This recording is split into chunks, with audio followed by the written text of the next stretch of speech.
Drama के starting में हम यहाँ पर फू को और यूना को देखते हैं। जैसे यहाँ पर मॉर्निंग होती है, यूना फू से कहने लग जाती कि देखो तुम फिक्र मत करो जिन, मैं यहाँ पर तुम्हारी सारी रिस्पॉन्सिबिलिटी लूंगी। ऐसे में तुम यहाँ पर मेरी बेस्ट फ्रेंड के भाई जो। ये सुनते ही यहाँ पर फू को गुस्सा आ जाता है। वो यूना को यहाँ पर मिरर के सामने खड़ा कराता है और उसे कह रहा था कि ध्यान से देखो मैं जिन नहीं हूँ।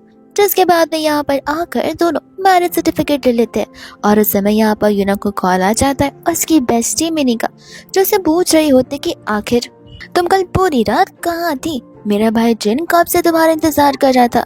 यूना उसे कहती कि माफ करना, मैं तुम्हें सब कुछ बाद में एक्सप्लेन करती हूँ, बिकॉज फिलहाल मैं यहाँ पर मैरिज ब्यूरो के सामने हूँ।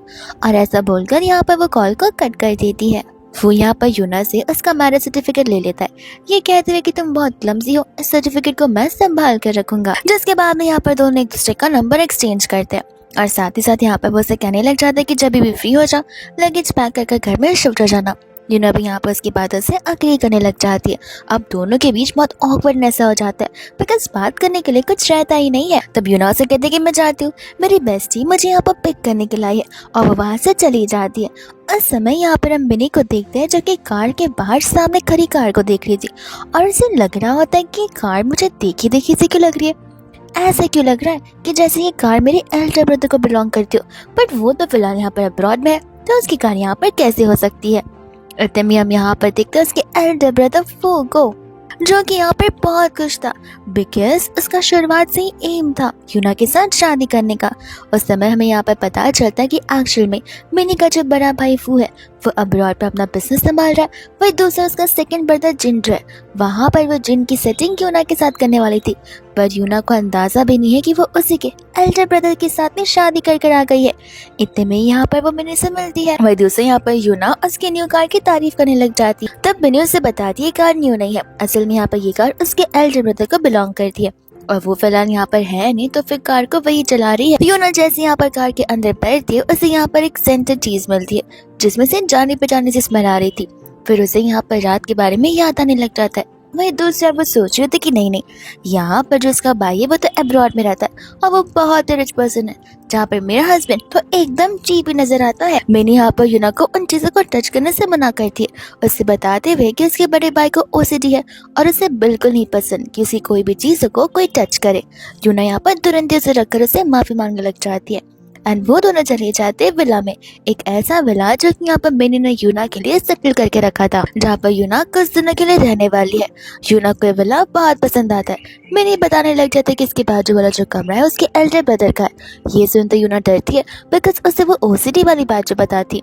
मैंने कहते कि घबराओ मत, वो तो अब्रॉड में, वो शायद से इस साल में एक हाथ बार यहाँ पर आता है, वो भी आएगा भी तो फिर उस टाइम के लिए हम यहाँ से चले जाएंगे, तुम इत्मीनान से इस घर पर रह सकती हो। यहाँ पर मैंने को जान के बने लग जाते है उसकी हेल्प करने के लिए, बट मैंने उससे गुस्सा आ जाती है। वो उसे कहते कि जब मेरा सेकंड ब्रदर जिन पसंद नहीं था तब बोल देती, मैं किसी और को भेज देती, अब यहाँ पर कल रात टिच करने की क्या जरूरत थी। और मैं तुम्हें अभी बता रही हूँ, मैं तुम्हारी दूसरी ब्लाइंड डेट फिक्स कर रही हूँ। अब इस ब्लाइंड डेट के लिए यहाँ पर यूना मना कर देती है। मैंने उस पर गुस्सा कर दी कि बिल्कुल नहीं, मैं नहीं चाहती कि तुम यहाँ पर अपने एक्स बॉयफ्रेंड जी के पास वापस आ जाओ। तुम्हें भी पता है कि वो कितना बड़ा डम्पस्टर है, उसने यहाँ पर तुम पर चीट किया, तुम्हें बिट्रे किया, और इन सब चीज़ों के बावजूद भी वो रोना धोना करेगा, तुमसे माफी मांगेगा, तुम्हारा ब्रेन वॉश करेगा, बट मैं ऐसा होने देने बिल्कुल नहीं वाली हूँ। लेकिन यहाँ पर यूना से रियल रीजन बताती है कि वो एक्चुअली मैरिड है, इसलिए अब यहाँ पर ब्लाइंड डेट पर जाना ठीक नहीं होगा। ये सुनते यहाँ पर मैंने अपसेट हो जाती है। वो उससे कहते कि तुमने यहाँ पर मेरे सालों भर का सपना चूर चूर कर दिया, वो भी एक पल में। तुम्हें पता है ना कि मैं कितने सारे सपने देखती थी कि मेरी बेस्टी एक दिन मेरे घर पे मेरी भाई की वाइफ बनकर आएगी, मेरी सिस्टर इन लॉ बनेगी, लेकिन तुमने तो एक पल में यहाँ पर जज्बात ही बदल दिए।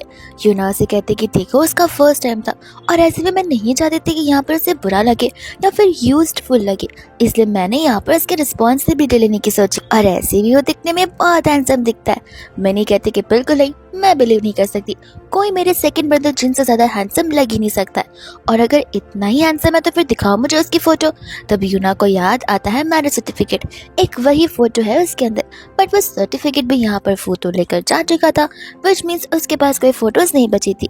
वो से कहते कि माफ करना, सर्टिफिकेट तो यहाँ पर मेरा हस्बैंड ही लेकर चला गया, मेरे पास उसकी कोई फोटो नहीं है। मिनी ये सुनते कहते कि हो गया, सब कुछ बर्बाद हो गया, तुम्हें यहाँ पर ट्रिक किया गया है शादी के चक्कर में। और समय हम यहाँ पर देखते हैं इतने में यूना को टेक्स्ट आ जाता है फू का, जो कि उसे यहाँ पर वेडिंग रिंग सिलेक्ट करने के लिए कहता है। तुरंत यहाँ पर मिनी उसके हाथों से फोन छीन लेती है।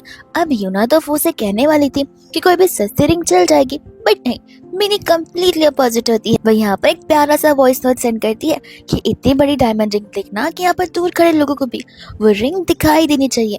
और जिसके बाद में यहाँ पर फूस ऑडियो को सुनता है और यहाँ पर उस रिंग को रैप अप करने के लिए बोल देता है। अब तो यहाँ पर शाम हो जाती है, दोनों बैठकर यहाँ पर मैसेज का रिप्लाई कर रहे थे और मिनी यूना को यही समझा रहे होते कि देखा, सिर्फ उसने यहाँ पर दिखावा करने के लिए तुमसे पूछा है कि कौन सी रिंग चाहिए, रिप्लाई तो आने वाला है नहीं। लेकिन इतने में यहाँ पर वीडियो कॉल आने लग जाता है फू का, तो मिनी तुरंत यहाँ पर उसे वीडियो कॉल पिक करने के लिए कहती है ताकि यहाँ पर वो उसके हस्बैंड का फेस देख सके और समझ सके कि वो हैंडसम भी है या फिर नहीं। लेकिन फोन ने यहाँ पर कैमरा दूसरी तरफ रखा था, यानी कि रिंग की तरफ। वो यहाँ पर यूना को रिंग सिलेक्ट करने के लिए बोल रहा था। ये कहते कि मुझे समझ नहीं आ रहा, तुम कोई भी रिंग यहाँ पर अपनी पसंद से सिलेक्ट कर लो थोड़ा सा जल्दी, बिकॉज मेरी फ्लाइट यहाँ पर डिले हो गई है और मुझे फ्लाइट पकड़कर बिजनेस ट्रिप पर जाना है। उसके बाद आकर हम यहाँ पर तुम्हारे लिए दूसरी और रिंग्स भी देख लेंगे। यूना रिंग को सिलेक्ट करते वीडियो कॉल वहीं पर खत्म हो जाता है। मिनी कहते कि सबसे बड़ी वाली चूज करी थी ना, सबसे महंगी वाली। अगर तुम यहाँ पर उसके पैसे खर्च करवाओगी तब पता चलेगा कि यहाँ पर वो तुमसे रियल लव करता है या फिर नहीं, या फिर बस यहाँ पर साइड चिक की तरह तुम्हें रखने वाला है। और ऐसे भी अगर रखता होता तो हम तो डिवोर्स फाइल कर देते, भले डिवोर्स फाइलिंग के लिए 30 दिन क्यों ना लग जाते। यहाँ पर वो उसे कहते कि देखो, किसी और के पैसे से खर्च करने मुझे ठीक नहीं लग रहा है। मैंने कहते कि वही तो, अगर मेरा भाई होता तो तुम्हारे लिए पूरा का पूरा शोरूम यहाँ तक लेकर आ जाता, लेकिन ये छोटी सी रिंग क्या ही है। खैर छोड़ो, अब क्या ही कर सकते जब तुम्हारी डेस्टिनी में यही लिखा है। तो ऐसे देखा जाए तो तुम्हारे हस्बैंड की आवाज़ थोड़ी जानी पहचानी से लग रही है, क्या वो कोई एक्टर है? बिकॉज ऐसा लग रहा है मैंने उसकी आवाज़ को बहुत सुना है। वही तो उससे बाद में यहाँ पर सोचते कि थोड़ा बहुत बड़े भाई जैसे भी लगता है, पर छोड़ो, उसकी आवाज़ से ये हो ही नहीं सकती है। ऐसे भी सभी मर्दों की आवाज़ सेम ही लगती है। इतने में यहाँ पर यूना को कॉल आने लग जाता है जी का, जहाँ पर जी यूना को वार्निंग दे रहा था कि मैं तुम्हें आखिरी चांस दे रहा हूँ, अभी भी मेरे पास माफ़ी मांगते हुए आ जाओ। अब यूना जो नहीं बोल सकती वो मिनी उसके लिए बोल लेती है। वो उससे फ़ोन छीन कर उसे ढेर सारी गालियाँ बकना शुरू कर देती है और इतने कर्स वर्ड बोलती है कि किसी खुद ब खुद कॉल को कट कर देता है।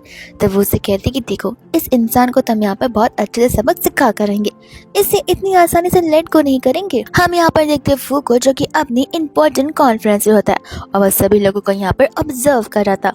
इतने में उसे यहाँ पर कॉल आ जाता है, जिस अर्जेंट कॉल को वो पिक करने के लिए जाता है। अब तो उसके एम्प्लॉयज़ को भी पता होता है कि यहाँ पर उनके बॉस इतना ज़्यादा डिटरमाइंड है कि जब तक कोई इंपॉर्टेंट या अर्जेंट कॉल नहीं होता वो कॉल्स को भी पिक नहीं करते, तो ज़रूर कोई इंपॉर्टेंट कॉल होगा। लेकिन ये कॉल तो यहाँ पर डिलीवरी पर्सन का था, जो कहीं तो पैकेज लेकर आया था।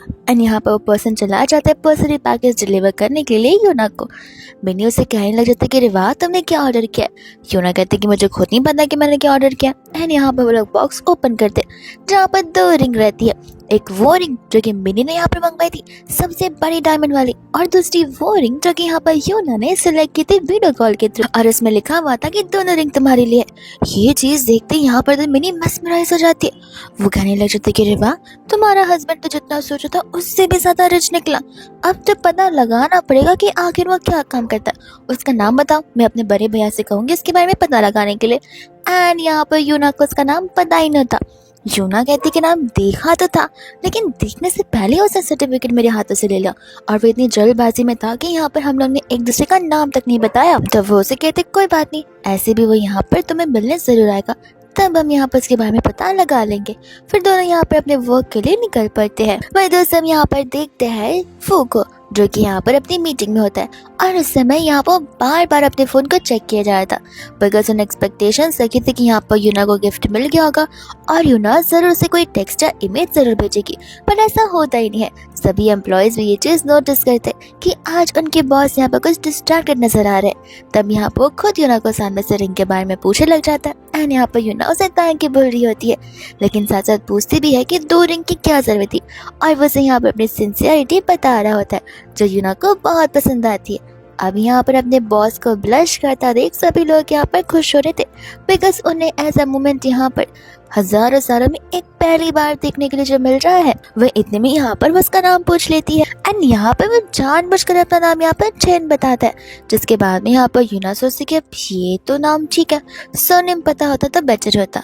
जिसके बाद में यहाँ पर वो उससे मिनी को जाकर वो नाम बता देती है। मिनी कहते कोई बात नहीं, सरनेम का क्या हम ऐसे भी पता लगा लेंगे, मैं अपने बड़े भैया को कहूँगी, उनके कॉन्टैक्ट बहुत ही ज्यादा है। तब यहाँ पर वो फू को कॉल लगाती है। फू की आवाज़ यहाँ पर उस कॉल के थ्रू सुनते ही यूना ओवरथिंक करना शुरू कर देती है कि ये आवाज़ मेरे हस्बैंड जैसे साउंड क्यों कर रही है, कहीं इसका ही बड़ा भैया मेरा हस्बैंड तो नहीं है। लेकिन फिर उसे लगता है नहीं, मिनी के अकॉर्डिंग उसका बड़ा भैया एकदम ओल्डर और स्ट्रिक्ट है, लेकिन मेरा हस्बैंड तो यहाँ पर कितना यंग दिखता है, कितना हैंडसम दिखता है, कितना लवी डवी भी है। इतने में यहाँ पर फू से चैन नाम के इंसान के बारे में पूछने लग जाती है और फू उसे कम्प्लीटली डिनाई कर देता है जानबूझकर। इतने में यहाँ पर यूना मैंने से उसका पूरा नाम पूछती है। तब उसे पता चलता है कि यहाँ पर उसका पूरा नाम फूशन है। तब वो सोचती कि शेन में और चैन में तो थोड़ा ही डिफरेंस है, लेकिन फिर भी इतने डिफरेंस से इंसान एक थोड़ी ना हो जाएंगे, पर्सनालिटी भी तो कितनी अलग है। फिर हम यहाँ पर देखते हैं यूना को जो कि यहाँ पर अपने स्टूडियो में चली जाती है और समय एक क्लाइंट थी जो कि यहाँ पर ब्लाइंड डेट के लिए अपने फोटोज क्लिक करवा रही होती है प्रोफेशनली, और यहाँ पर उसे एक भी फोटोज पसंद नहीं आ रहे थे। वो इतना ज़्यादा इरिटेट हो चुकी थी कि वो वहीं पर रिफंड मांगना शुरू कर दी थी अगर यहाँ पर एक भी फोटो सब अच्छे नहीं आए तो। और समय यहाँ पर यूना दूर से खड़ी होकर स्लाइटली उसके फोटो से ना शुरू कर देती है। तब वो लड़की आकर यहाँ पर फोटो देखती है और उसे वो फोटो बहुत पसंद आता है, जहाँ पर रिफंड वाली चीज़ को कैंसिल ही कर देती है, ये कहते हुए कि ये फोटोज मुझे बहुत पसंद आए, इसे मुझे सेंड कर देना। वहाँ के स्टाफ यूना को थैंक यू बोलने लग जाते हैं बिकॉज वो लोग इस क्लाइंट की फोटो सुबह से ले रहे हैं और दोपहर हो चुकी थी, जहाँ पर ये क्लाइंट तो एक भी फोटो से सेटिस्फाइड नहीं थी। बट यूना के आते ही काम यहाँ पर झटके में हो गया था। फिर इसके बाद में हम यहाँ पर देखते हैं फू के घर का सीन, जहाँ पर फू की मम्मा उसके लिए एक ब्लाइंड डेट सेलेक्ट करी होती है। उनके पास यहाँ पर लड़कियों की ढेर सारी फोटोज थी। जिस समय यहाँ पर मिनी को एक लड़की पसंद आती है और तभी वहाँ पर यूना भी आ जाती, तो वो लोग यूना से भी सजेशंस मांगने लग जाते। यूना भी यहाँ पर वही फोटो को सिलेक्ट करती है जिस फोटो को यहाँ पर उसने खुद ने यहाँ पर क्लिक किया हुआ था और वही उसके क्लाइंट का था। और यहाँ पर आंटी होती है टेंशन में क्योंकि यहाँ पर उनका बेटा अब 28 ईयर्स का हो गया, ना अभी तक कोई गर्लफ्रेंड है, ना अभी तक कोई अफेयर है, तो न जाने यहाँ पर उससे शादी करेगा भी या नहीं करेगा। 28 होने के साथ साथ वो कितना कोल्ड हार्टेड भी है। मिनी कहते कि मॉम ज़्यादा ओवरथिंक मत करिए, एटलीस्ट मेरे भाई के पास यहाँ पर अच्छी शक्ल जो है, माना सभी लड़कियां उसके बिहेवियर से भाग जाएंगी, लेकिन हैंडसम फेस देखकर और पैसे देखकर तो जरूर आएंगी। उन दोनों की बातों को सुनते हुए यहाँ पर यूना को याद आता है कि यूना को यहाँ पर मिनी के सेकंड ब्रदर के बारे में तो सब कुछ पता है, लेकिन एल्डर ब्रदर के बारे में कुछ पता ही नहीं है। इनफैक्ट यूना को उसके एल्डर ब्रदर की शक्ल याद भी नहीं होती है। जिसके बाद यहाँ पर मिनी उसे कहते कि चलो ऊपर, अब तो यहाँ पर फ्री हो गया होगा, हम यहाँ पर उसे वीडियो कॉल कर देखते कि वो कैसा दिखता है। जब वो लोग ऊपर जाते हैं तब यहाँ पर मिनी उसके फोन से टेक्स्ट करने लग जाती है। बेचारे फू को लगा था कि यूना टेक्स्ट करिए। इतने में यहाँ पर यूना वीडियो कॉल के लिए पूछती है। वो वीडियो कॉल करने वाला था, लेकिन तब तक यहाँ पर मिनी ऑडियो मैसेज भेज देती है। अब एक भाई होने के नाते उसे पता होता है कि ये ऑडियो मैसेजेस मिनी भेज रही है, उसे गुस्सा आ जाता है। तब वो यहाँ पर कहते कि माफ़ करना, मुझे फिलहाल काम है इसलिए वीडियो कॉल नहीं कर पाऊंगा, हम कल बात करते। एंड वो अपने असिस्टेंट को कॉल लगाता है, कहता है कि घर पर तुरंत ही कॉन्टैक्ट करो। एंड अभी के अभी यहाँ पर उस बदतमीज लड़की से 200 पुशअप्स करने के लिए कहो। साथ साथ उसने मेरी गाड़ी को यूज़ किया तो फिर उसे पेनल्टी वाले प्राइसेस से ना मत भूलना। एंड यहाँ पर मेरे तक संदेशा पहुँच जाता है, जहाँ पर वो कहते कि मेरे भैया को कैसे पता इन सभी चीज़ों के बारे में, और वो इतनी रात को मुझसे पुशअप कराना चाहते हैं। अब ये तो उसके बड़े भाई का ऑर्डर है, जहाँ पर न चाहते हुए उसे वो करना होगा, वो डिनाई नहीं कर सकती। वो जाने से पहले यूना से कहती कि मैं ज़रूर जिंदा लौटूंगी और फिर हम यहाँ पर एक साथ में तुम्हारे हस्बैंड का फेस देख कर रहेंगे, और चली जाती यहाँ पर वो 200 पुशअप्स करने के लिए। यूना तो यहाँ पर ये चीज़ सोचती ही घबरा आ जाती है, कहती कि मुझे नहीं पता था कि इसका भाई इतना ज़्यादा क्रूअल और इविल निकलेगा। जहाँ पर बेचारे से इतनी रात को 200 पुशअप्स करा और कार यूज़ करने के लिए पेनल्टी भी। आई जस्ट होप कि मेरा फेस ऑफ यहाँ पर इसके भाई से हो ना जाए गलती से भी। वही दूसरे यहाँ पर कुछ समय बाद यूना को वीडियो कॉल सामने से आ जाता है फू का, जहाँ पर वो चुस्त ट्रैवल लेकर बाहर निकला था और फू ने भी उसे जानबूझकर इस टाइम पर कॉल किया था। यहाँ पर यूना उसे देखते रह जाते कि उतने में वहाँ पर मिनी आती है, जो कि उसके हाथों से उसका फोन छीनने वाली थी, पर यूना तो यहाँ पर मिनी को ही बाहर निकाल देती। मिनी कहते कि तुमने मुझसे प्रॉमिस किया था कि हम साथ में यहाँ पर तुम्हारे हस्बैंड को देखेंगे। यूना बोलती कि हाँ फेस तो हम बाद में देख लेंगे, बट फिलहाल यहाँ पर कुछ प्राइवेट चैटिंग चल रही है। जिसके बाद में यहाँ पर फू से कहने लगे थे कि आखिर तुम टमाटर की तरह लाल क्यों होते जा रही हो। यूना कहते कि बस ऐसे यहाँ पर ठंड ज्यादा हो रही है ना इस वजह से, और तुम्हें भी यहाँ पे अपने बातों को कम्प्लीटली बंद करके रखना चाहिए। एंड वो समझ जाता है कि आखिर वो क्या कहने की कोशिश कर रही है। कॉल एंड होने पर तो यूना बच्चों की तरह बेसब्र कूदने लग जाती है और बहुत खुश होती है, बिकॉज उसका हस्बैंड यहाँ पर कितना ज्यादा हैंडसम जो दिखता है, और उसे लगने लग जाता है कि उसकी तो लॉटरी लग गई। एक अच्छी पर्सनालिटी के साथ साथ एक हैंडसम मैन भी उसे मिल गया है, यानी कि ब्यूटी विद ब्रेन, जो कि आसानी से सभी को नहीं मिलता। वही दोस्तों हम यहाँ पर देखते हैं नेक्स्ट डे का सीन, जहाँ पर फाइनली फू घर पर वापस लौट आता है। उस समय यहाँ पर पूरे घर में सिर्फ और सिर्फ यूना को ढूंढ रहा था।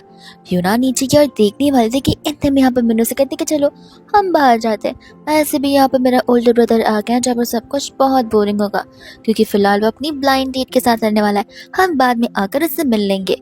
इतने में यहाँ पर यूना उसके साथ चली जाती है। वही दूसरा फू होता है जो कि अपनी मम्मा को समझा रहा था कि यहाँ पर वो किसी ब्लाइंड डेट पर नहीं जाना चाहता, पर नानी जिद पकड़ कर बैठ जाती है। उस समय यहाँ पर वो स्टाफ से कहकर मिनी को और उसके दोस्त को नीचे बुलाने के लिए कहता है। तब स्टाफ बता रही होती कि दोनों तो यहाँ पर बाहर चली गई है, और ये बात सुनकर यहाँ पर उसे बहुत गुस्सा आता है। एंड हमें यहाँ पर फ्लैशबैक का सीन दिखाया जाता है, बिकॉज यहाँ पर फू ऑलरेडी अब्रॉड से वापस आ चुका था। उस रात वो घर के अंदर आने वाला था, लेकिन उस समय यहाँ पर उससे अपने सिस्टर को और जिन को आपस में बात करते हुए सुना था, जहाँ पर मिनी जिन को यूना की फोटो देखकर समझा रही होती है कि किस तरीके से यहाँ पर वो यूना को अपने घर की बहू बनाना चाहते और अपने सिस्टर इन लॉ, और वो चाहते कि दोनों बेस्टीज एक साथ एक ही घर पर रहे। इतने में यहाँ पर फोटो बाहर कर आती है। जिस समय यहाँ पर फू ने वो फोटो को देख ली थी, तभी यहाँ पर उसने सारा प्लान बना लिया था। जिसके बाद में हम यहाँ पर देखते हैं उस ब्लाइंड डेट वाली लड़की को। वो यहाँ पर फू से हाथ मिलवाती है, अपना इंट्रोडक्शन देती है, बट फू तो पीछे हट जाता है एंड कहते कि माफ करना मैं शादीशुदा हूँ। आंटी कहते कि बहुत पिटोगे, ब्लाइंड डेट से पीछा छुड़ाने के लिए झूठ बोलना बंद करो। फू कहता है माफ करना, बहुत जल्दबाजी में शादी हुई है इसलिए मैं बता नहीं पाया, लेकिन मैं बताना चाहता कि मैं ऑलरेडी यहाँ पर शादीशुदा हूँ। तब आंटी को बिलीव बिल्कुल नहीं हो रहा था, और वो लड़की गुस्से में वहां से चली जाती है, और आंटी फू को सुनाना शुरू कर देती बिकॉज गलती फू की है। अगर वो अभी शादी नहीं करेगा तो कब जाके शादी करेगा, बुढ़े होने पर थोड़े ना कोई लड़के यहाँ पर शादी करने के लिए रेडी होंगे। और रही बात, वो फू को समझा रही थी कि इतने में यहाँ पर फू अपनी मम्मा को मैरिज सर्टिफिकेट की फोटो दिखा देता है। आंटी बोलती कि अगर एडिटिंग करना होता तो ढंग से तो करते, तुमने यहाँ पर लड़की में मिनी की बेस्ट फ्रेंड यूना की शक्ल चिपका दी है। अगर अच्छे से किया होता तो शायद से मैं बिलीव भी करती। वो वहाँ से जाने लग जाता है कि इम्पोर्टेंट काम करने के लिए, और आंटी सोचते कि न जाने अब मुझे यहाँ पर किससे ढूंढना पड़ेगा और कौन इससे शादी करेगा।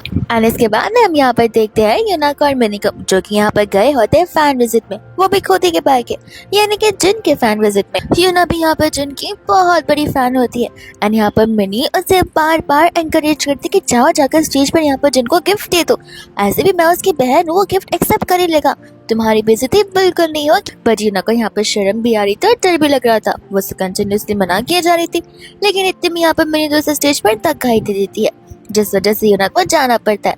जिन कहते कि ओह तो तुम हो यहाँ पर मेरी बहन की बेस्ट फ्रेंड, देखने में तो तुम बहुत प्रिटी हो। तब यहाँ पर वो आगे बंद कर उसे वो गिफ्ट देने लग जाती है, और उसी सेम मॉल में फैन मीटिंग चल रहा था, जिस सेम मॉल में यहाँ पर जो आया हुआ था अपना इन्वेस्टिगेशन करने के लिए, जहाँ पर बड़ी स्क्रीन पर जैसे वो होते देखता है, वो तुरंत ही अपनी मीटिंग को छोड़कर चला जाता है स्टेज पर, जहाँ पर स्टेज पर होस्ट चाहते थे कि यूना अपने सबसे फेवरेट आइडल को यहाँ पर हक करे, बट फू बीच में आकर उसके हाथ को पकड़ लेता है। जैसे यहाँ पर मिनी फू को देखती वो सोचती कह रही ये यहाँ पर आ गए, अगर उन्होंने मुझे यहाँ पर देख लिया तो उन्हें समझ आ जाएगी मैं अभी तक बेरोजगार हूँ और उन्हीं के पैसे उड़ा रही हूँ। इससे डर के मारे वो अपनी बेस्टी को वहीं छोड़कर भाग जाती है। फोन सब से कहने लगते थे कि मेरा फेवरेट आइडल और पर्सन जिन है, इसलिए मैंने यहाँ पर आप सभी लोगों के लिए जिन की तरफ से गिफ्ट प्रिपेयर किया है। यहाँ पर यूना भी अपनी जान बचाते वहाँ से भाग जाती है, बिकॉज उसे कुछ समझ नहीं आ रहा था। और हम यहाँ पर देखते हैं सभी लड़कियों को, जिन्हें लगने लग जाता है कि जिनको यहाँ पर लड़के पसंद है, और शायद से इन दोनों के बीच जरूर कुछ तो चल रहा है। इतने में यहाँ पर चली जाती है अपने चैन से मिलने के लिए, और समय यहाँ पर से पता चलता है कि असल में यहाँ पर चैन जो है इन्वेस्टर है जिनके एंटरटेनमेंट इंडस्ट्री का। उसे जरा सा भी आइडिया नहीं था कि वो इतना रिच पर्सन होगा। तब जाती यहाँ पर वह डिवोर्स के लिए बोल देती है, क्योंकि यहाँ पर उसे बात पता नहीं थी। वो उसे कहता है कि देखो मैं उसका बड़ा भाई हूँ। ये सुनने पर यूना तो और घबरा जाती है, कहते है कि तुम मिनी के बड़े भाई हो, वही स्ट्रिक्ट ओल्डर ब्रदर जो कि यहाँ पर एकदम ओल्ड फैशन्ड है। अब ये सुनने पर यहाँ पर उसे लगने लग जाता है कि बेचारा आज से रिजेक्ट होकर रह जाएगा। इसलिए वो उसे कहते कि नहीं, मेरा उनके साथ कोई रिश्ता है नहीं, मैं बस यहाँ पर उसके बड़े भाई जैसा हूँ और कुछ भी नहीं। यूना कहते कि जो कुछ भी हो, शादी तो यहाँ पर हमारी जल्दबाजी में और मिसअंडरस्टैंडिंग की वजह से हुई है ना, इसलिए मैं यहाँ पर डिवोर्स लेना चाहती हूँ। तो वो उसे कहने लग जाता कि नहीं, ये शादी यहाँ पर तुमने तुम्हारी मर्जी से की है एंड आई डोंट थिंक से कि यहाँ पर हमें इस छोटी सी रीजंस की वजह से यहाँ पर डिवोर्स लेना चाहिए। ऐसे भी शादी और डिवोर्स एक बहुत ही ह्यूज टॉपिक है जिन्हें हमें यहाँ पर हल्के में नहीं लेना चाहिए। यूना कहती कि तो फिर तुमने स्टेज पर आकर वो क्या किया, तुम्हें तो लड़के पसंद है ना। तब वो उसे कहता है कि ऐसे कोई बात नहीं है, मैं स्टेज पर इसलिए आया था ताकि मैं तुम दोनों को यहाँ पर हक करने से रोक सकूं, बिकॉज मुझे जेलसी फील हो रही थी।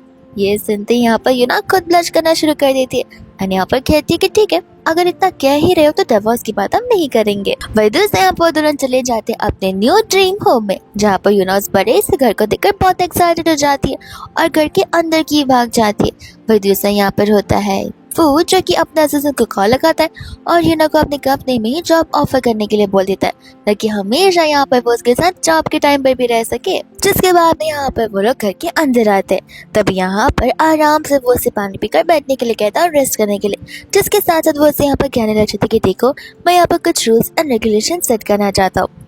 यूना को लगने लग जाता है कि शायद से वो यहाँ पर उससे दूर रहने के रूल्स एंड रेगुलेशन सेट करने की बात कर रहा है, बट नहीं, ऐसा बात बिल्कुल नहीं होता है। वो कुछ ऐसे रूल्स सेट करने की बात कर रहा होता है जिस रूल से यहाँ पर वो लोग एज अ कपल आगे एक दूसरे के साथ बढ़ सकते, एक दूसरे को और भी अच्छे से पहचान सकते और जान भी सकते।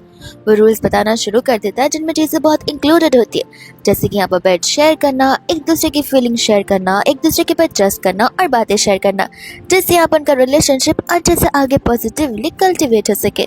ये सब कुछ सुनने पर यहाँ पर यूना उसे हाँ तो बोलती है, बट कहते कि उसे इन सभी चीज़ों में एडजस्ट होने में टाइम लग जाएगा। वो कहते कि तुमसे जितना टाइम चाहिए तो उतना टाइम ले सकते हो, यहाँ पर कोई भी प्रेशराइज होने की चीज़ बिल्कुल नहीं है। ऐसी भी फीलिंग्स है, एक दो दिन में थोड़ी ना आएंगी और उन्हें आने में टाइम ज़रूर लगेगा। एंड यहाँ पर उसे याद आ रहा था वो टाइम जहाँ पर वह पहले से ही यूना के लिए फील करता आ रहा था, वो टाइम जब हमेशा यहाँ पर यूना मिनी के साथ रहा करती थी, खेला करती थी, जिस समय फू भी वहाँ हुआ करता था। बट फिलहाल ये फू और वो फू में बहुत डिफरेंस है। भाई तो उसे यहाँ पर वो उसे लेकर चले जाता है यूना के कमरे में, बिकॉज यूना को शुरुआती में सेम बेड शेयर करना अनकंफर्टेबल लग रहा था, इस वजह से उस समय यहाँ पर वो उसे थैंक यू बोलते और अंडरस्टैंडिंग के लिए वो वहाँ से चला जाता है।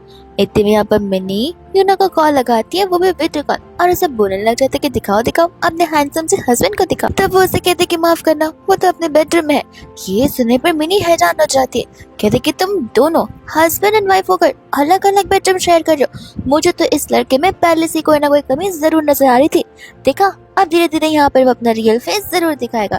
तब यूना से कहती है कि ओवर थिंक करना बंद करो, मैंने यहाँ पर से सजेस्ट किया है अलग अलग बेंच में रहने के लिए, बिकॉज मैं कंफर्टेबल नहीं हूँ। और ये सुनने पर मैंने कहते कि ठीक है, अब तुम कह रही हो तो मैं अपने बोले हुए शब्द वापस ले लेती हूँ। वही दोस्त यहाँ पर नेक्स्ट मॉर्निंग हो जाते हैं। एज अ गुड हस्बैंड पहले से यहाँ पर फोन है सारा का सारा ब्रेकफास्ट प्रिपेयर कर रखा हुआ था। उस समय यहाँ पर यूना से वो कहने लग जाता है उसके लगेज के बारे में। तब वो उसे कहते कि मेरा ज़्यादा लगेज तो है नहीं, मुझे बस मेरी बेस्टी के घर से सारे लगेज पिक करने होंगे, और अगर तुम चलोगे तो ज़्यादा बेहतर होगा, क्योंकि वो क्या है ना, बहुत पहले से मैं यहाँ पर उनके यहाँ पर रहते आ रही हूँ, तो फिर आंटी को, मेरी बेस्टी को, उन सभी को मेरी चिंता है और वो तुमसे मिलना भी चाहते। अब यहाँ पर तो फू को एक बात ज़रूर पता थी कि अगर वो यहाँ पर यूना को लेकर यहाँ से जाता है और उन्हें यहाँ पर पता चलता है तो फिर यूना उसके साथ रियल लव में कभी आ ही नहीं पाएगी, वो हमेशा ओवर थिंकिंग करती रहेगी और प्रेशराइज फील करेगी। इसलिए वो नहीं चाहता था कि फिलहाल के लिए यहाँ पर यूना को ये पता चले कि वो मिनी का ही बड़ा भाई है। वही दूसरे यहाँ पर बाद में वो उसे हाँ बोल देता है, लेकिन उसे कोई ना कोई सोल्यूशन तो जरूर निकालना होगा, बिकॉज अगर वो चीज़ों को टालेगा तो फिर यूना को भी तो डाउट होगा कि आखिर ये क्या हाइड करने की कोशिश कर रहा है, कि कहीं इसकी आइडेंटिटी में तो खोट नहीं है। इतने में यहाँ पर यूना को मिनी का कॉल आता है और मैंने उसे बता रही होती कि ग्रामीण को इमरजेंसी में हॉस्पिटल ले जाना पड़ रहा है, इसके लिए माफ करना, मैं घर पर नहीं रह पाऊंगी। और ये प्लान यहाँ पर फू का ही होता है, बिकॉज वो चाहता था कि वो घर पर जाए और घर पर कोई ना हो, ताकि यहाँ पर वो लोग सामान भी लेकर वापस आ जाए और किसी को फू पर शक भी ना हो। लेकिन जब वो लोग घर पर जाते हैं तब यहाँ पर प्रॉब्लम सॉल्व नहीं हुआ था, बिकॉज वहाँ की स्टाफ उसे देखती पहचान जाता है, उसे सर कहकर बुलाती है। तब वो उससे पूछती कि अरे क्या यहाँ पर वो लोग तुम्हें पहले से ही जानते। वो बहाने मारने लग जाते कि नहीं तो एक्चुअली मैं यहाँ पर आस पास आ चुका हूँ, इस वजह से स्टाफ से मेरी बात हुआ करती थी, इसलिए वो लोग मुझे जानते। एंड यहाँ पर वो इशारे कर लगेज लेकर अंदर की ओर भेज देता है। इतने में यहाँ पर वो चली जाती है अपना सामान लेने के लिए और फू को यहाँ पर कॉल आता है ग्रैंडपा का, जहाँ पर ग्रैंडपा कॉल पर उसमें चिल्ला रहे होते कि आखिर ऐसी कौन सी मुसीबत आ गई जहाँ पर मुझे तुमने फेक सिक बनने के लिए कह दिया। अगर किसी को पता चला ना कि मैं नाटक कर रहा हूँ तो वो सभी लोग मेरे रियल सिक होने पर मेरे पास बिल्कुल नहीं आएंगे। तो वो उससे कहते कि ग्रैंडपा आप अपने यहाँ पर ग्रैंड डॉटर इन लॉ से मिलना चाहते हैं ना, तो इतना तो आपको करना ही पड़ेगा। इतने में वहाँ पर यूना आ जाती है जब वो कॉल को तुरंत ही कट कर देता है। इसके बाद में यहाँ पर फू आ जाता है यूना को ड्रॉप करने के लिए। यूना वहाँ से जाती है और आते समय यहाँ पर कोई तो उसके पर नजर गिराया पड़ जाता। यूना मेरे से कॉल पर अपने ग्रैंडपा के बारे में बात करती है, जहाँ पर उसे पता चलता है कि सब कुछ कम्प्लीटली फाइन है। वो बस यहाँ पर वीकनेस की वजह से ग्रैंडपा बेहोश हो चुके थे। एंड वो पर्सन जो कि यहाँ पर मास्क लगाकर उसका पीछा कर जाता, वो असल में यहाँ पर उसका एक्स बॉयफ्रेंड होता है, जो कि चाहता था कि यूना यहाँ पर उसके पास वापस आ जाए, वो भी पैसे की रीजन की वजह से कि यूना वापस आएगी तो यूना के पैसे से यहाँ पर वो लोन शार्क्स को पैसे देकर गैम्बलिंग और कर सकता है और लोन और डेब्ट चुका सकता है। तब यहाँ पर वो आकर यूना को सुनाने लग जाता है कि तुम्हें पता है ना कि मेरे बिना यहाँ पर तुम कुछ भी नहीं हो। एक तो तुम्हारे माँ बाप नहीं है, तुम एक ऑर्फन हो, और तुम्हें लगता था कि तुम यहाँ पर मेरे बिना इस दुनिया में सर्वाइव कर सकती हो। भूलो मत जब यहाँ पर तुम्हारे पास कोई नहीं था तो मैं तुम्हारे पास रहता। यूना कहते कि सिर्फ पास में थे, मैंने पैसे उड़ाने के लिए। मैंने आज तक यहाँ पर जो कुछ भी कुछ स्पेंड किया है, मेरे एक्सपेंसेस है, मेरी खरीदारी है, वो सब कुछ मेरे पैसों से हुई है। इनफैक्ट मुझे तो ऐसा बोलना चाहिए कि जैसे मैंने तुम्हें अडॉप्ट करके रखा था। इसलिए बार बार ऐसा प्रेटेंड करना बंद करो कि ऐसे तुम ही यहाँ पर मेरे घर वाले थे जिससे मुझे पॉकेट मनी दे रखी थी मंथली स्पेंड करने के लिए। तुम खुद मेरे पैसे स्पेंड करते आ रहे थे। ये सारी बात सुनकर यहाँ पर उससे हजम हो नहीं रहा था। वो उसे कहता कि घर चलो, हम घर चलकर बात करेंगे। यूना घर जाने के लिए मना कर देती और उसे क्लियरली बता रही होती कि उसकी शादी हो चुकी है, बट उससे उस बात पर बिलीव बिल्कुल नहीं था। वो उसे कहता कि हाँ शादी की बहुत जल्दी है, कर लूंगा तुमसे शादी। पर यूना जबरदस्ती उसे अपने आप से दूर करती है और उतने में वहाँ पर फू आकर इसी को पंच मार देता है और बताता है कि मैं हूँ उसका हस्बैंड, है तुम्हें कोई प्रॉब्लम? पर फिर भी जी कह रहा था कि नहीं नहीं, मुझे इस बात पर बिलीव बिल्कुल नहीं कि तुम उसके हस्बैंड हो सकते हो। जी तो यहाँ पर ऐसा कर दे कि जैसे यहाँ पर यूना ने किसी को हायर किया होगा एक बॉडीगार्ड को, जो कि उसके हस्बैंड बनने का नाटक कर जाए। ये सुनते यहाँ पर फू को इतना गुस्सा आता है कि वो उसे बहुत पीटता है और पिटने के बाद वो बेचारा इतना हम्बल होता है कि उसे काट दे देता है मेडिकल एक्सपेंसेस के लिए, साथ साथ उसे वार्निंग देते हुए कि नेक्स्ट टाइम से ऐसा नहीं होना चाहिए, वरना वो उसके नेक्स्ट टाइम पैर तोड़ेगा भी और मेडिकल फीस देगा भी नहीं। यहाँ पर वो लोग घर पर आते हैं जहाँ पर यूना कहती है उसे कि माफ़ करना, मेरी वजह से तुम्हें यहाँ पर इतनी प्रॉब्लम हुई होगी। वो मेरा एक्चुअल में एक्स है। 3 साल से हम एक दूसरे को डेट कर रहे थे और 2 महीने पहले ही हमारा ब्रेकअप हो गया। अब मेरी वजह से प्रॉब्लम हुई है तो मैं यहाँ पर पनिशमेंट भी एक्सेप्ट कर लूँगी। तुम चाहो तो यहाँ पर डिवोर्स ले सकते हो। तो वो उसे समझाता है कि तुम्हें नहीं लगता इन छोटी छोटी बातों पर तुम्हें डिवोर्स की बात नहीं करनी चाहिए, और ऐसे भी अगर तुम्हारा एक साइकोपैथ है इसमें तुम्हारी क्या गलती है? तुम तो यहाँ पर राइट हो, तो फिर तुम्हें अपने आप को दोषी ठहराने की कोई ज़रूरत नहीं है और छोटी से छोटी बात पर डिवोर्स बोलना बंद कर दो, वरना मैं तो पेनल्टी लगाना शुरू कर दूंगा। वही दूसरे यहाँ पर वो से लेकर चला जाता है इसके वर्किंग वार्डरोब के यहाँ पर, जहाँ पर फू ने खुद ब खुद ये सारे के सारे वार्डरोब के ड्रेसेस खुद से सजाए होते हैं एंड यूना के लिए स्पेसिफिकली बनाए होते हैं। यूना यहाँ पर इतनी ज़्यादा एफर्ट्स देकर इमोशनल हो जाता है और उसे थैंक यू बोलने लगती है कि वो यहाँ पर कैसे छोटी से छोटी चीज़ों का भी ध्यान रख रहा है और मेक श्योर कर रहा है कि यूना यहाँ पर कम्प्लीटली कंफर्टेबल हो सके। इसके बाद में वो लोग चले जाते हैं डिनर करने के लिए, जहाँ पर स्पेशल डिनर भी फू ने अपने हाथों से बनाया होता है। यूना उससे कहते कि मुझे तो लग रहा था कि तुम्हें बस हल्के फुल्के खाने बनाने आते होंगे, मुझे नहीं पता था कि तुम इतनी ग्रैंड डिश भी जानती हो बनाना। तो वो उसे कहने लगे थे कि हाँ फ्री टाइम में मैंने यहाँ पर कुकिंग डिश सीखी थी स्पेशली अपनी फ्यूचर वाइफ के लिए। ये सुनकर यहाँ पर वो हंसने लग जाती है और वो लोग साथ साथ वाइन भी ड्रिंक कर रहे थे, जहाँ पर हमें पता चलता है कि यूना का जो अल्कोहल टॉलरेंस है वो बहुत ज़्यादा कम है। हाफ वाइन ही उसके लिए काफ़ी होती है पूरा डिजी होने के लिए। एंड यहाँ पर वो बातें करना शुरू कर देती है कि कितना यहाँ पर वो हैंडसम नहीं बल्कि ब्यूटीफुल नजर आता है, एकदम प्यारी सी लड़की की तरह। वो उसकी बातों को सुनते ही हंसने लग जाता है। इतने में यहाँ पर वो एक लॉकर लेकर आता है, जिस लॉकर में उसके सारे असेट के पेपर्स रखे हुए थे। वो सब कुछ यहाँ पर यूना को सौंप रहा था।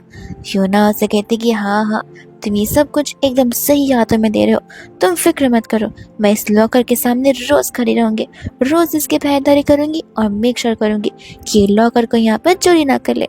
और वो इसकी बातों को सुनकर वापस हंस रहा होता है। बस वो यही चाहता है कि यूना और वो फॉरएवर एक दूसरे के साथ इन लव साथ में रहे, एक दूसरे को सपोर्ट करते हुए और एक दूसरे को हेल्प करते हुए। इतने में यहाँ पर यूना फू को किस करने वाली थी, पर वो खुद ब खुद पीछे हट जाती है। वही दोस्त हम यहाँ पर देखते जैसे मॉर्निंग होती यूना का ब्रेकफास्ट प्रिपेयर था एंड यहाँ पर फू उसके लिए स्टिकी नोट छोड़ कर गया था। इतने में यहाँ पर यूना भी फू को थैंक के बोलने लग जाती है ब्रेकफास्ट प्रिपेयर करने के लिए टेक्स्ट के थ्रू। तो वहाँ पर मिनी दौड़ते हुए आती है जहाँ पर वो फू से बात करना चाहती थी बट फू से इग्नोर करके वहाँ से चला जाता है। मिनी को भी गुस्सा नहीं लगता, वो कहती कि देखती हूँ कब तक मुझे इग्नोर करते हो ना, मैंने तुम्हारी लग्जरियस कार खराब कर दी तब तुम देखना। फिर दूसरे यहाँ पर यूना चली जाती है मिनी के साथ में शॉपिंग करने के लिए, कुछ ऐसा गिफ्ट देखने के लिए जो कि यहाँ पर वो फू को गिफ्ट कर सके।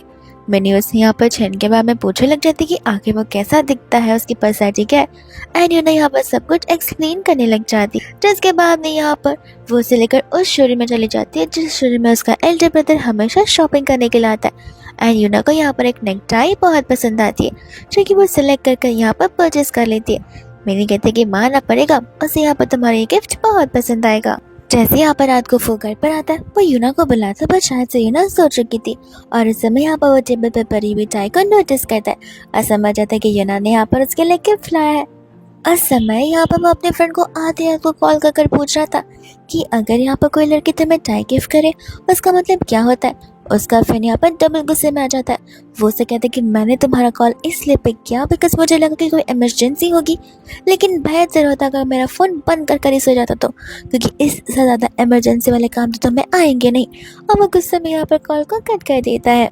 वही दूसरे यहाँ पर नेक्स्ट मॉर्निंग में उठकर वो वही टाई पहन रहा होता है और यूना ये चीज़ को देखकर बहुत खुश होती है, पर जैसे वो यूना को आता देखता है वो टाई को अंडू कर देता है ताकि यूना खुद से यहाँ पर से टाई पहना सके।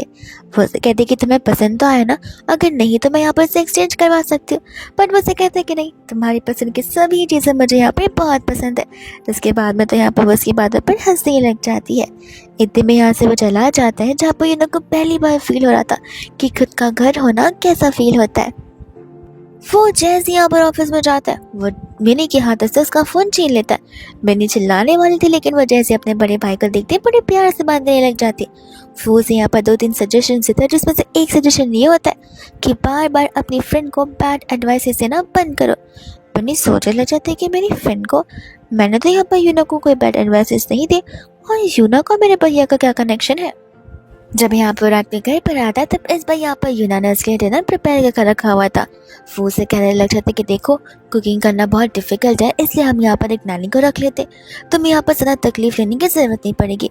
वो से कहते कि अरे इसे तकलीफ थोड़ी ना बोलते, मुझे तो यहाँ पर तुम्हारे लिए कुक करके बहुत अच्छा लगता है और मज़ा भी आता है, इसमें कोई डिफ़िकल्टी वाली बात बिल्कुल भी नहीं है। इतने में यहाँ पर वो से उसके बेस्ट फ्रेंड यानी कि मिनी और उसके फैमिली के बारे में पूछने लग जाता है। यूना यहाँ पर से खुशी खुशी बता रही होती है कि वो लोग कितने हम्बल और काइंड है और वो उनके हर एक फैमिली मेम्बर के बारे में बताती है, साथ साथ एल्डर ब्रदर के बारे में भी यानी कि फू के बारे में कि मैंने जैसे देखे हुए तो बहुत साल हो चुके हैं, लेकिन वो एकदम से बहुत ही क्रूअल पर्सन है, रूड पर्सन है, जल्दी किसी से बात करता नहीं है और जब को तब गुस्सा यहाँ पर उसके सर पर होता है। अपनी ही बुराई सुनकर यहाँ पर फू को वियर्ड लग रहा था कि मैं इतना भी बुरा इंसान नहीं हूँ। तो वो समझ जाता है कि सब कुछ यहाँ पर मिनी ने उसे कहा होगा। वो उसे कहता है कि देखो हमारा रिलेशनशिप आगे नहीं बढ़ पा रहा और आई थिंक इसमें बीच में आने वाली तुम्हारी बेस्ट फ्रेंड मिनी है, इसलिए मैं चाहता हूँ कि यहाँ पर हम एक दूसरे से थोड़ा ज़्यादा टाइम स्पेंड करें अपनी बेस्ट फ्रेंड के साथ टाइम स्पेंड करने के बदले।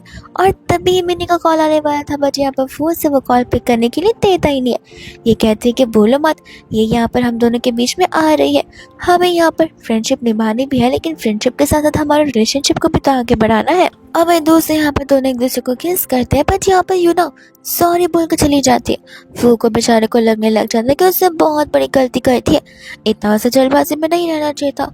फिर वो यहाँ पर अपने फ्रेंड से मिलता है और उसे सभी सिचुएशन एक्सप्लेन कर रहा था, लेकिन ऐसा जैसे एज इफ ये उसके फ्रेंड की सिचुएशन हो, पर उसका फ्रेंड हान समझ जाता है कि सिचुएशन फू के साथ ही हो रहा है। इतने में हम यूना को और मिनी को एक बार फिर से साथ देखते हैं। फिर इसके बाद में हम यहाँ पर देखते हैं जहाँ पर यूना को फू की सभी बातें याद होती है। तो वो यहाँ पर मिनी से कहते कि माफ़ करना, आने के कुछ दिन में तुमसे नहीं मिल पाऊंगी, पर उसका घर के काम को लेकर ज़्यादा बिजी हो जाऊंगी। मिनी भी उसको सिचुएशन को समझ कर अंडरस्टैंड कर लेती है एंड जब यहाँ पर यूना घर पर जाते हैं तो वो उसे सॉरी बोलने लग जाता है कि उसे यहाँ पर उसका और उसके बेस्ट फ्रेंड के बीच नहीं आना चाहिए था और उसे ऐसी बातें नहीं करनी चाहिए थी। एंड एज अ सॉरी यहाँ पर वो उसकी बेस्ट फ्रेंड यानी कि मिनी के लिए एक ब्रेसलेट गिफ्ट करने के लिए कह देता है। यूना को यहाँ पर अच्छा लगता है कि वो बहुत अंडरस्टैंडिंग बचा है एंड मिनी के और उसके उस रिलेशन को एज अ पॉजिटिव रिलेशन ले रहा है, नॉर्मली बेस्ट फ्रेंड जैसा, जितना उन्हें टाइम देना चाहिए उतना ही। जिसके बाद यहाँ पर मिनी नेक्स्ट डे यूना को थैंक यू बोल रही होती है उस ब्रेसलेट के लिए। उसी के साथ साथ हम यहाँ पर देखते हैं मिनी को जो कि जैसे यहाँ पर फू की टाई को देखती है वो ओवरथिंक करना शुरू कर देती है बिकॉज उसे अच्छे से याद है सेम टाई यहाँ पर यूना ने अपने हस्बैंड के लिए खरीदी होगी। अब बातों बातों में ऐसे लगने लग जाता है कि ठीक है ना, टाई के कलर और डिज़ाइन सेम तो आती है, तो हो सकता है कि शायद मैं यहाँ पर शॉपिंग सेम समय पर की गई हो, इसलिए कोइंसिडेंटली ये टाई सेम है। वही दूसरा हम यहाँ पर देखते हैं यूना को, जिसे यहाँ पर ग्रैंडमा के बुलाने पर जाना पड़ता है और ग्रैंडमा ने यहाँ पर यूना के लिए ब्लाइंड डेट फिक्स कर रखी थी। जिस ब्लाइंड डेट के साथ में यहाँ पर यूना ग्रैंडमा को समझाना चाहती थी कि वो शादीशुदा है, पर ग्रैंडमा को उसकी बात पर बिलीव नहीं हो रहा था। और जैसे ही फू को पता चलता है कि वो ब्लाइंड डेट पर गई है, वो तुरंत ही वहाँ चला जाता है बिकॉज जिस पर्सन के साथ वो ब्लाइंड डेट पर थी वो पर्सन यहाँ पर फू की कंपनी में काम क्या करता है।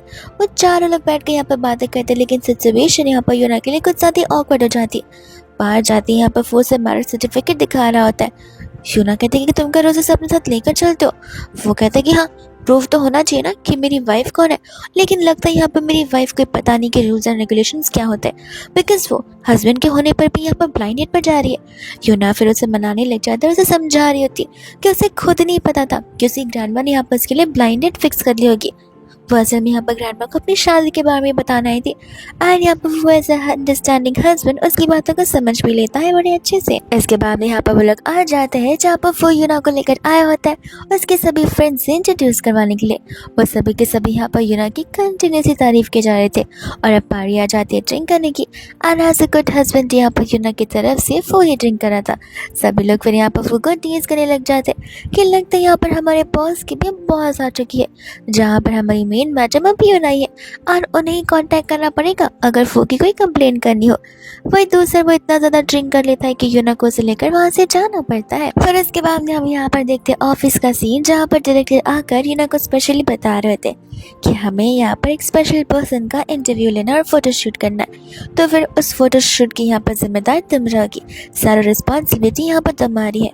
जैसे वहाँ पर उससे कलीग यानी कि उसकी कलीग मिया को पता चलता है कि वो पर्सन यहाँ पर कोई और नहीं बल्कि मिस्टर फूशन है, तब यहाँ पर तो वो खुद ब खुद बहुत एक्साइटेड हो जाती है और ये अपॉर्चुनिटी वो अपने डायरेक्टर से मांगने लग जाती है। बट डायरेक्टर बताती कि नहीं, तुम्हें अपॉर्चुनिटी नहीं मिल सकती बिकॉज हमें यहाँ पर स्पेशल ऑर्डर्स दिए गए हैं।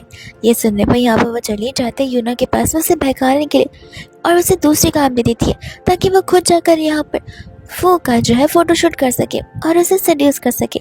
जब फू यहाँ पर आता है तब वो यूना बनने का नाटक करती है, बट फू को तो पता होता है कि उसकी वाइफ कौन है एंड यहाँ पर वो सीधा डायरेक्टर को वहाँ पर बुला लेता है। जिसके बाद में यहाँ पर यूना भी आती है और फिर सभी के सामने हमें पता चलता है कि किस तरीके से यहाँ पर उस मियाँ ने उन्हें ब्रेन वॉश करने की कोशिश की है। तो फिर यहाँ पर उसे सज़ा भी दी जाती है और उसे इस प्रोजेक्ट से डिसमिस कर दिया जाता है, जहाँ पर उसे बहुत गुस्सा आने लग जाता है कि आखिर यूना को ये स्पेशल चांस क्यों मिल रहा है। फिर दूसरे बाद में फोटोशूट खत्म हो जाता है। यहाँ पर यूना कब से अपनी पेन ड्राइव ढूंढ रही थी जो कि उसे मिल बिल्कुल नहीं रही होती है एंड वो यहाँ पर समझ जाते कि ज़रूर मियाँ ने कुछ किया होगा, बट उस बात को प्रूफ बिल्कुल नहीं कर पा रही थी। अब यहाँ पर सभी लोग वहाँ से जा चुके थे, जिसके बाद में यहाँ पर यूना स्पेशली फू को कॉल करते हैं और उससे माफ़ी मांगती, जहाँ पर वो उसे वापस बुला रही होती है फ़ोटो शूट करने के लिए एंड यहाँ पर वो उसका सेम फ़ोटो निकालना शुरू कर देती है, जिसके बाद उन दोनों के बीच रोमांस भी हो जाता है। नेक्स्ट डे मिया तो यहाँ पर खुशी खुशी आ रही थी कि यूना के पास कुछ सिखाने के लिए रहेगा ही नहीं, लेकिन जैसे यहाँ पर यूना फोल्डर दिखाने लग जाती है मिया को तो समझ ही नहीं आता। वो उसको ब्लेम करना शुरू कर देती है, जहाँ पर यूना से कहती कि क्यों तुम ऐसी बातें क्यों कर रही हो, ऐसा लग रहा है कि जैसे यहाँ पर तुम्हारे पास कोई तो प्रूफ है कि वो पेन ड्राइव यहाँ पर तुम्हारे पास है, कहीं तुमने तो मेरे फोटोग्राफ्स कॉपी करके तो नहीं ले लिए होंगे। और यहाँ पर मिया कम्प्लीटली शांत हो जाती है और कुछ बोल ही नहीं रही होती है उसके बाद में। वही दूसरा यहाँ पर यूना के फ़ोन पे कुछ ऐसे इमेजेस आ जाते हैं जिससे यहाँ पर साबित हो जाता है कि वो यहाँ पर बाहर दूसरी लड़कियों के साथ में और ज़्यादा टाइम स्पेंड कर रहा है, जो चीज़ यहाँ पर यूना को देखकर अच्छी बिल्कुल नहीं लगती बिकॉज यहाँ पर दोनों एक दूसरे के मैरिज लाइफ को सीरियसली ले रहे हैं। तो फिर ऐसे बिहेवियर को कैसे यहाँ पर नेगलेक्ट किया जा सकता है, जिस वजह से यहाँ पर वो उसे उस फोटोज़ को दिखाते हुए तुरंत ही डिवोर्स की बात कर देती है। है। वो भी यहाँ पर उसकी चीज़ों को एक्सेप्ट कर जाता बिकॉज यहाँ पर यूना का गुस्सा जायज़ है। लेकिन वो तुरंत ही अपने फ्रेंड को कॉल कर उस क्लब के उसी समय का सीसीटीवी फुटेज मंगाने के लिए कहता है, जिस वजह से यहाँ पर साफ साफ साबित हो जाता है कि जो फोटोज है वो फोटोशॉप्ड है। उस समय उसका फ्रेंड वहाँ पर था, ना कि वो वहाँ पर था, और उन दोनों के फोटो को स्वैप कर दिया गया। इस वजह से यहाँ पे सब कुछ हो रहा है। यूना को यहाँ पर अपनी गलती का रियलाइजेशन होता है और वो उससे माफ़ी मांगती है, बट वो उसे माफ़ी मांगने से मना करता है। ये कहते हैं कि यहाँ पर तुम्हें मिसअंडरस्टैंडिंग उन फोटोज़ की वजह से हुई थी, तो फिर इसमें तुम्हारी गलती तो कुछ है ही नहीं। और उन दोनों की मिसअंडरस्टैंडिंग बहुत जल्दी सॉल्व हो जाती है और बड़े काम लो अच्छे से। फिर उसके बाद में हम यहाँ पर देखते हैं यूना को, जो कि यहाँ पर अपने वर्क प्लेस पर होती है, एंड यहाँ पर वो ने उसके लिए स्पेशल फ्लावर्स भिजवाए थे। वही दूसरा वो मिनी के साथ बात करी थी कि इतने में यहाँ पर उसे उसकी फ्रेंड का कॉल आ जाता है। उसकी फ्रेंड उसे बता रही होती है कि उसकी किस तरीके से शादी हुई थी, ठीक उसी तरीके से जिस तरीके से यूना की हुई है। शादी होने के बाद यहाँ पर हस्बैंड तो कम्प्लीटली फाइन था, लेकिन जिस दिन वो हस्बैंड की फैमिली से मिली थी उस दिन से उसकी कंपनी, उसकी पूरी की पूरी लाइफ हेल बन कर रह गई थी। ये सब कुछ जानने के बाद यहाँ पर यूना सोचती है कि फू तो अच्छा है, बट व्हाट इफ उसकी फैमिली ऐसे निकल जाए तो। जिस वजह से यहाँ पर वो घर जाकर फू को उसकी फैमिली के बारे में पूछना शुरू कर देती है। अब फू को यहाँ पर डाउट होता है, वो घबरा रहा होता है कि कहीं यूना को पहले से सब कुछ तो नहीं पता चल गया है, इसलिए वो यहाँ पर कंफर्म करने के लिए तो मुझसे नहीं पूछ रही। जिसके बाद यहाँ पर यूना उसके पेरेंट्स से मिलने के लिए इंसिस्ट करती है। फू कहते कि जरूर, वो अब्रॉड ट्रिप पर है, वो जब आएंगे तब मिलवा दूंगा। एंड यूना समझ जाती कि जरूर कुछ तो गड़बड़ है। वो चली जाती है यहाँ पर मिनी के पास से सारी बातें बताते हुए। वही दूसरे भाग में यहाँ पर वो चली जाती है मिनी के साथ ग्रैंडमा के यहाँ पर डम्पलिंग्स बनाने के लिए। और जब वो घर वापस आती है तब देखती है फू को, जो कि कंटिन्यूसली उसी जगह पे बैठा हुआ था। तो फू यहाँ पर से कहते कि मुझ पर भरोसा करो, तुम जैसा सोच रहे वैसा बिल्कुल नहीं है। एंड फू ने अपने असिस्टेंट के थ्रू उसके फ्रेंड की सिचुएशन के बारे में पता लगाया था और उसे समझ आ चुका था कि यूना भी यहाँ पर शायद से थोड़ी सी नर्वस रहेगी। तो वो उन्हीं चीज़ों को लेकर उसे रीअश्योर कर जाता है कि यूना को ऐसा कोई भी ओवर थिंकिंग करने की जरूरत नहीं है। यूना भी यहाँ पर उस पर ट्रस्ट करने लग जाती है कि माना एक जन के साथ हो गया, इट डजंट मीन कि उसके साथ भी सेम चीज़ होगी। जैसे यहाँ पर मॉर्निंग में उठती है तब यहाँ पर स्टाफ उसे बता रही थी कि किस तरीके से यहाँ पर वो पूरा दिन घर पे था और सिर्फ यूना के बारे में सोच रहा था और उसके आने का इंतजार कर रहा था। यूना को अच्छा लगता है कि यहाँ पर से कितना ट्रस्टवर्दी और लॉयल हस्बैंड मिला हुआ है। वही दूसरा यहाँ पर यूना चली जाती है अपनी एक ट्रिप पर, जहाँ पर उन्हें आउट ऑफ सिटी शूट करना होता है। उस समय यहाँ पर वो मिनी से बात करने की कोशिश करते हैं, बट मिनी यहाँ पर रहती है अपने बड़े भाई फू के साथ, इसलिए वो बेचारी यहाँ पर यूना से इतना बात नहीं कर पाती है। पर दूसरे यहाँ पर फू को यूना के सिकनेस के बारे में पता चलता है और जैसे उसे पता चलता है वो तुरंत ही वहाँ पर आधी रात को पहुँच जाता है उसका ध्यान रखने के लिए। मॉर्निंग में उठते ही यहाँ पर यूना का फर्स्ट क्वेश्चन होता है कि आखिर उसके पेरेंट्स कहाँ पर है। फू उसे प्रॉमिस करता है कि वो उनसे ज़रूर मिला कर रहेगा और यूना को इस बात की फिक्र थी कि कहीं यहाँ पर फू का उसके पेरेंट्स के साथ में झगड़ा तो नहीं चल रहा है, और उसे डर भी होता है कि कहीं वो लोग यहाँ पर उनकी शादी को डिसअग्री ना करते। वही दूसरी बात यहाँ पर यूना होती है मिनी के साथ में घर पर, जहाँ पर वो उसके एल्डर ब्रदर का कमरा देख रही थी और उस समय यहाँ पर उसे एक फोटो फ्रेम दिख जाती। जिस फोटो फ्रेम को देखकर वो शॉक हो जाती, उसके पैरों से तो ज़मीन खिसक जाती और वो मिनी से पूछती कि ये पर्सन कौन है। तब मिनी उसे बताती कि वो तो उसका एल्डर ब्रदर फू है, और ये जानने पर फिर वो उसका पूरा नाम पूछती है। एंड अब जाकर यहाँ पर यूना को समझ आता है कि इंसान इसे कब से बेवकूफ़ बना रहा था। इस वजह से वो मॉम डैड अब्रॉड गए इस चीज़ का बहाना देता आ रहा था ताकि यहाँ पे वो मिनी और उन सभी लोगों से मिलना ले। तब वो जानबूझकर मिनी को लेकर घर जाती है अपने हस्बैंड से मिलाने के लिए। मिनी जैसे अपने भाई को देखती वो चुप हो जाती है एंड यूना ऐसे प्रिटेंड करी थी कि जैसे उसे पता ही ना कि दोनों यहाँ पर भाई बहन है, और वो नॉर्मल एक दूसरे को इंट्रोड्यूस करवाती है। जिसके बाद में यहाँ पर मिनी की बोलती कम्प्लीटली बंद हो जाती है। वो के सामने यहाँ पर कुछ बोल ही नहीं पा रही थी और यहाँ पर यूना होती है जो कि जानबूझकर चली जाती है स्ट्रॉबेरी का जूस लेने के लिए, बिकॉज उसे पता होता है कि मिनी के बड़े भाई को स्ट्रॉबेरी का जूस बिल्कुल पसंद नहीं है। मिनी रोकने वाली थी बट यूना उसे गोने लग जाती है। एंड अब मिनी कहती कि सनी तो अब तक मुझसे पुशअप करवाता रहा था, आज तो इसकी बराबर से क्लास लगने वाली है। जिसके बाद उसे वो स्ट्रॉबेरी का जूस पीना ही पड़ता है। वही दूसरा जब वो मिनी के साथ बाहर निकलती है तब यहाँ पर मिनी के सामने कन्फेस कर देती है कि उसे सब कुछ पता चल चुका है। मिनी उसे कहती कि देखो मुझे कुछ नहीं पता था तो तुम मुझ पर बिल्कुल मत गुस्सा होना। यूना बोलती कि आई नो ये सब कुछ यहाँ पर तुम्हारे भाई ने किया, और अब देखना सजा भी यहाँ पर वो खुद ही भुगतने वाला है। अब मैं इसे बताती हूँ, लेकिन उसे बताना मत कि मुझे सब कुछ पता है। जिसके बाद वो अंदर जाती है। बाद में यहाँ पर मिनी के बड़े भाई की तारीफ करना शुरू कर देती है, बहुत ही ज़्यादा। लेकिन यहाँ पर जब वो ब्लश करना शुरू कर देता है तब जानबूझकर यहाँ पर वो फिर जिन की तारीफ करने लग जाती है, ये बताते हुए कि वो उसकी कितनी बड़ी फ़ैन है और वो उसका कितना बड़ा आइडल है। ये सुनकर उसे बहुत ज़्यादा जेलस फील हो रहा था। यूना उससे आगे बता रही होती कि वो तो उनके कॉन्सर्ट में भी जाएगी और स्टेज पे भी जाएगी, और इस बार यहाँ पर वो बीच में नहीं आ सकता।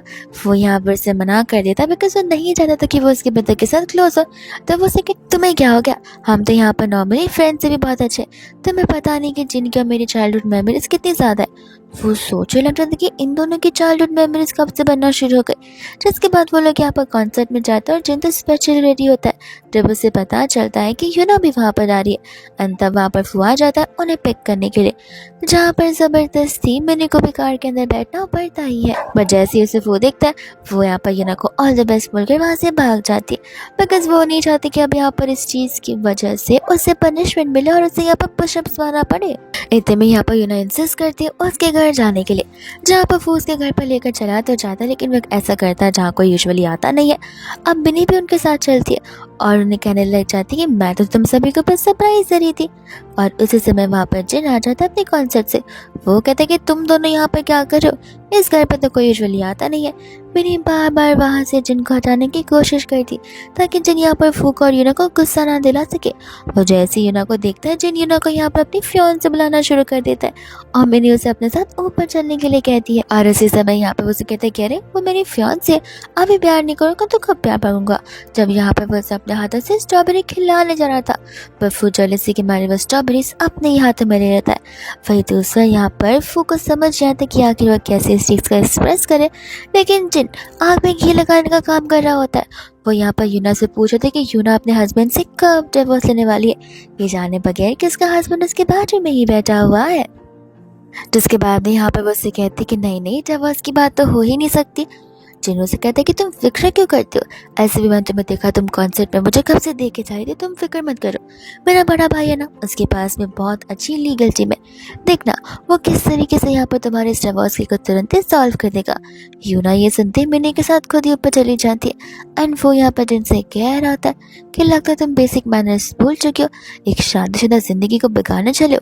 जिन बोलता है कि तुम्हें पता नहीं है उसका हस्बैंड एक मिस्टीरियस पर्सन है जिसके बारे में हम में से किसी को तो कुछ पता ही नहीं है। उसके पास माना ढेर सारे पैसे हैं लेकिन व्हाट इफ वो कोई गुंडा निकला तो, इसलिए मैं चाहता कि यूना यहाँ पर मेरे सिफर हाथ में रहे। और ये सब कुछ सुनकर यहाँ पर जिन मनी मन से ढेर सारी गालियां बोलने लग जाता है। वही दूसरा जब यहाँ पर यूना और मिनी एक साथ सो रहे होते तब मिनी यहाँ पर यूना से बचपन की बात बता रही होती है कि किस तरीके से यहाँ पर बचपन में ही जब वो लोग छोटे थे तब उस समय उनके मॉम डैड का डिवोर्स हुआ था और वो डिवोर्स यहाँ पर फू के ऊपर कुछ ज़्यादा ही प्रेशराइज और ड्रामा छोड़ कर गया था, जिसके बाद से यहाँ पर उसने आज तक शादी का नाम निकाला भी नहीं है।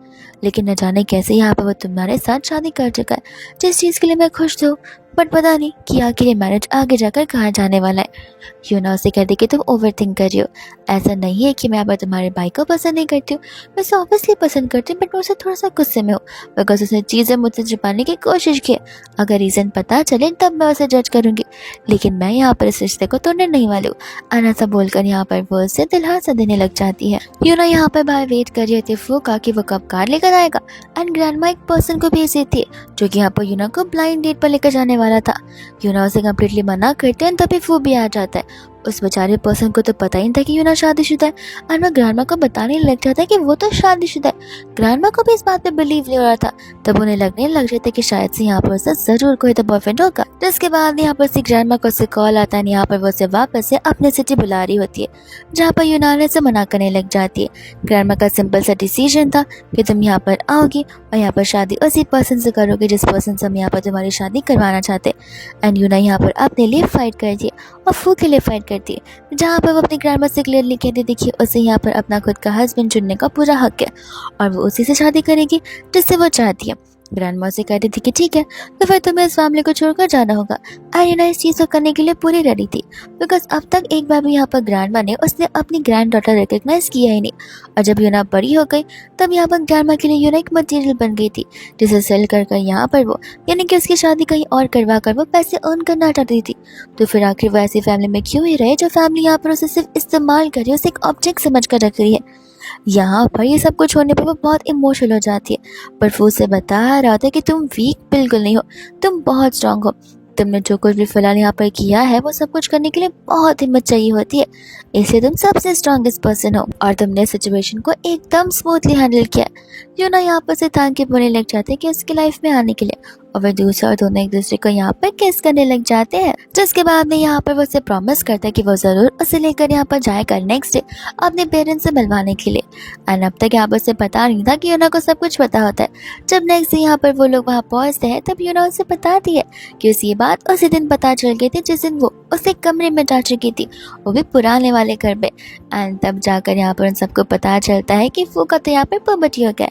वो सभी लोग तो यहाँ पर वेडिंग डेट डिसाइड करना शुरू कर देते, बिकॉज अब किसी से भी यहाँ पर इंतज़ार बिल्कुल भी नहीं हो रहा था। इतने में यहाँ पर यूना के पास एक रिक्वेस्ट थी, वो चाहती थी कि यहाँ पर ये शादी कुछ ज़्यादा ही बड़े पैमाने पर ना हो, बिकॉज यहाँ पर माना फूके ढेर सारे लोग हैं, लेकिन वो एक नॉर्मल सी स्वीट सी शादी करना चाहती थी, सिर्फ फैमिली मेम्बर्स के साथ में और इम्पोर्टेंट पीपल के साथ में। जिस चीज़ के लिए तो घर वाले तुरंत ही हाँ बोल देते, ये कहते कि बाकी को हम बाद में पार्टी दे देंगे, फिलहाल हमारी ब्राइड जो चाहेगी वही होगा। एंड फाइनली हम यहाँ पर उनके मैरिज सीन को देखते जहाँ पर वो लोग अपने वाउस ले लेते। एंड उस समय आकर यहाँ पर फू से कन्फेस करता है कि वो उसने शादी उससे यहाँ पर गलती से नहीं की है, बल्कि वो उसे बहुत पहले से ही पसंद करता आ रहा है, और वो उन सभी मेमोरीज को उसे बताने लग जाता है। वह दूसरे दोनों एक दूसरे को यहाँ पर हस्बैंड एंड वाइफ कबूल करते हैं और यहाँ पर ये वेडिंग इसी के साथ एंड हो जाती है।